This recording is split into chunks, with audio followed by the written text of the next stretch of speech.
We are midway through July, but plenty of summer left here. Yeah, we want to get caught up with a few seasonal health issues.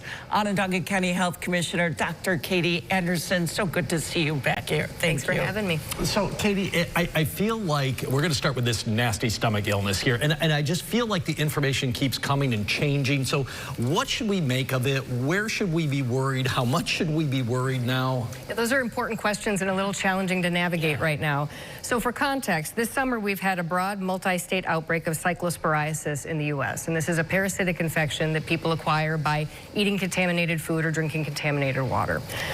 Last week, it was finally reported that likely they've identified one of the main agents that's been causing this outbreak. And there's been a little bit of back and forth. Was it confirmed by FDA? Do we really think it's this? At the end of the day, all of the epidemiological evidence for several states is pointing back to this one product, and that remains. The product has since been pulled from the shelves, and it was shredded lettuce from a farm that gets its source in Mexico. Okay. So that's positive news.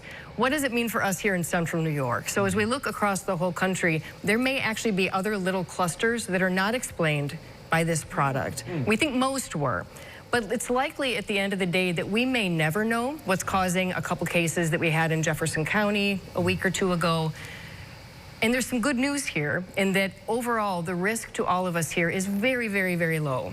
The total amount of risk in all the food that we're eating is low in New York State. It has been low, and these are perishable foods. So the contaminated lettuce has already been pulled from the shelves. Whatever other produce was making people sick a few weeks ago had its own shelf life, and it will be gone from the shelves. Oh, okay. I got to tell you, I got to be honest with you, I'm still nervous about eating lettuce. And my fruits and veggies, I'm bathing them. I'm not just rinsing them. Am I overreacting here? What do we need to do? I think I think that's a great question, and a lot of us have been struggling with that. I think we're at a point now with cyclosporiasis in central New York where people do not need to change the food that they're eating. This is no longer an excuse to not be eating your fruits and veggies, and I think the risk is so low, and it's going to continue to improve, that people do not need to take significant precautions at this point. So washing can't hurt, but you don't need to scrub it down in a full bath. That's right. Okay, that's right.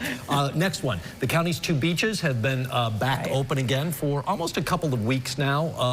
Jamesville Beach, Oneida Shores. How often do you test those? Like, when do things pop up, like an algal bloom or the E. coli? Yeah, so this is a busy time of year for the Onondaga County Health Department.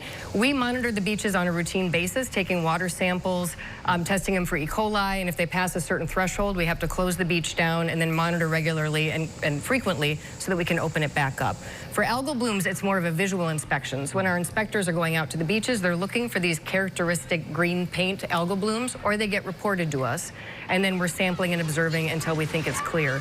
Unfortunately, this is probably not the last time that we're going to see this happen this summer, both for E. coli and for algal blooms.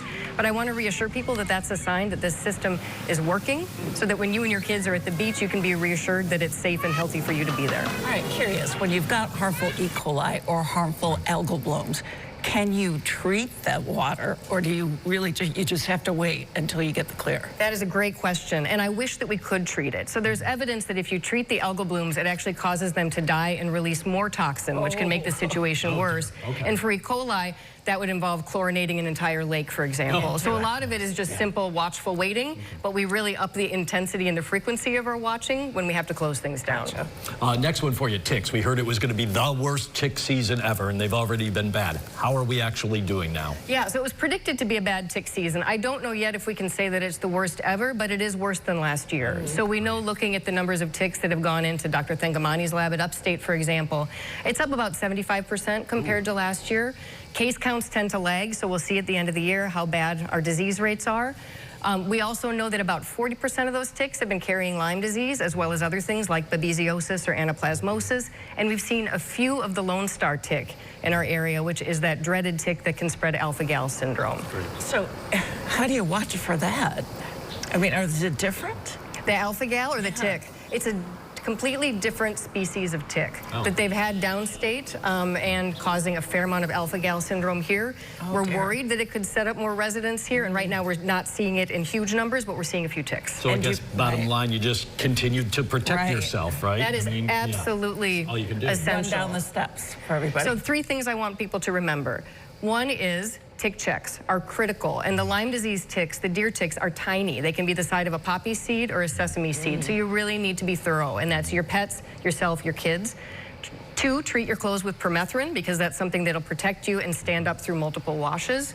3, use repellent, DEET or picaridin, every time you go out. And that works against mosquito-borne diseases too. Dr. Anderson, we always appreciate your insight. We ran through a few topics today. Appreciate you. Thank you. Download the WSYR Plus app on your TV to stream News Channel 9 for free. Just go to your smart TV, search WSYR Plus in the App Store, and download to start streaming today.